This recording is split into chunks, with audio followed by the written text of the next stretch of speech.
Back to our breaking news here on SportsCenter. Massive trade happening in the NBA right now. The Dallas Mavericks are trading Luka Doncic, Maxi Kleber, and Markieff Morris to the Los Angeles Lakers for Anthony Davis, Max Christie, and a 2029 first-round pick.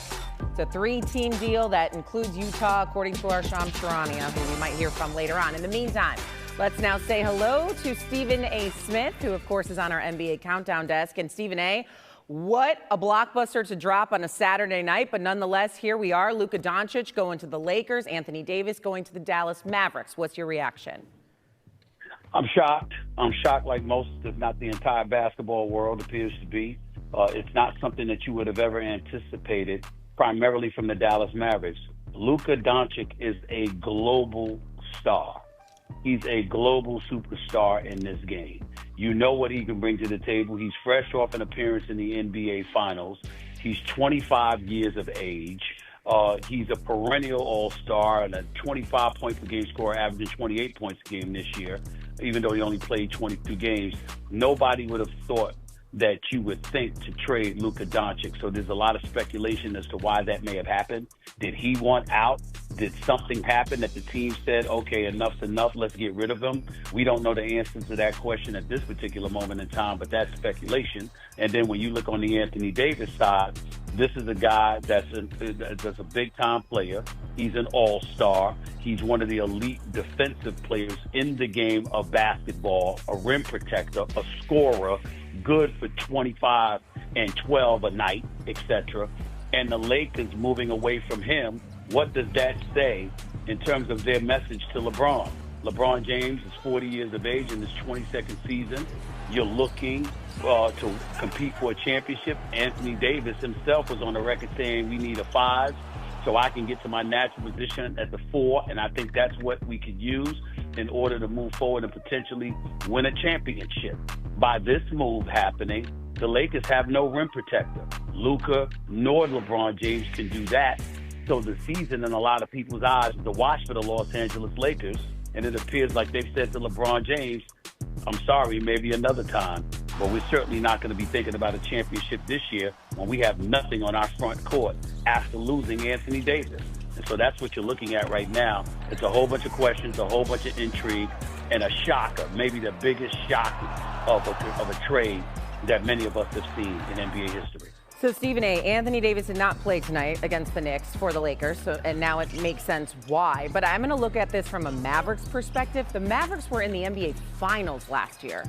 Why do this trade right now when you seemingly are that close to winning a championship? Well, first of all, again, we don't know. We don't know what happened. We don't know if Luka demanded out. Luka's only played 22 games this year. He's already missed 27 games this year, okay? So you don't know about his health and when he was going to be available. That's number one. Number two, understand that while there is a drop-off offensively because Anthony Davis is not Luka Doncic, this is not a scrub we're talking about. This is a perennial all-star and one of the elite players in the game that can give you 25 to 30 every single night. That's on offense. Don't even bring up defense. On the defensive side of the floor, Anthony Davis is a gazillion times more significant and better than anything Luka Doncic will give you defensively. Anthony Davis is a rim protector. He's a rebounder. He's a shot blocker. And when you talk about competing for a championship, you're going to need somebody that can do those things defensively, that can do those things on your front court on both sides of the ball. Anthony Davis is that guy. So you can't look at it and say, well, we were in the finals last year, so you're conceding that that's not going to be the case by acquiring Anthony Davis.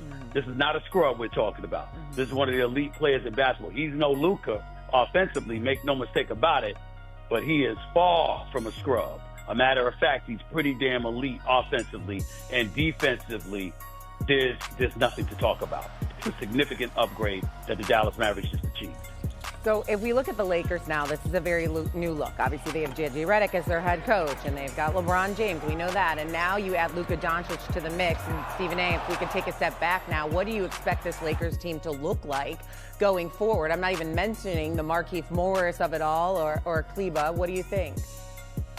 Well, you're looking at the Lakers for next year and beyond. This is a move for the future. Luka Doncic is 25 years of age. Anthony Davis is 31. Luka's going to be 26 February 28th. Anthony Davis is going to be 32 in March. He's got him by 6 years. And so when you look at the Los Angeles Lakers, it is clearly a move for the future, meaning post-LeBron.